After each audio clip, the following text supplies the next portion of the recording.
c'est l'impérialisme républicain. Le colonialisme républicain. C'est même aussi ce que le président Banda a dit. Mais moi, je vois ça de la même façon.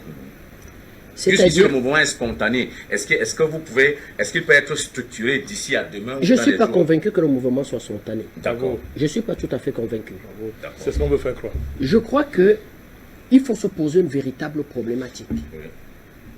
À chaque fois que des gens décident de faire du profit l'essence de leur existence, c'est un problème.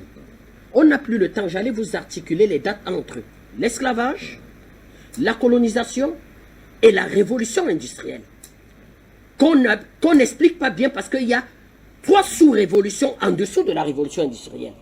C'est-à-dire que la révolution d'abord, la première qui va concerner le charbon et la machine à vapeur, pour tomber dans la deuxième révolution, l'électricité, le pétrole et le gaz, qui va générer la mondialisation, les premières multinationales, le profit.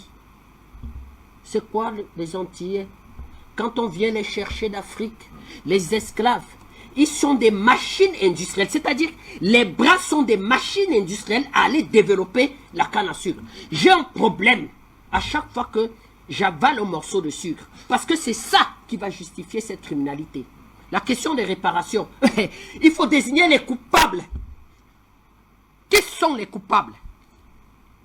Le Royaume-Uni, la France, la Belgique, le Portugal, l'Allemagne, l'Italie, les Pays-Bas.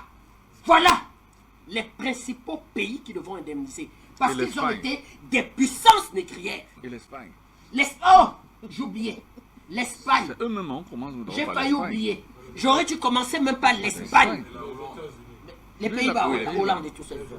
Et plus tard les États-Unis, parce que c'est à partir du capital présent accumulé qu'ils vont créer les États-Unis, qui vont devenir l'essence même de l'impérialisme.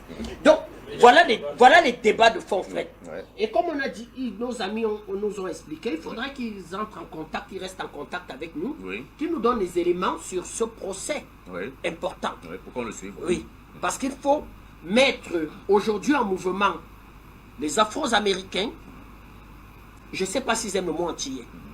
Nos frères du Pacifique, comme on dit, sont des Caraïbes, oui, et les Africains. C'est ça qu'il faut mettre relativement en mouvement.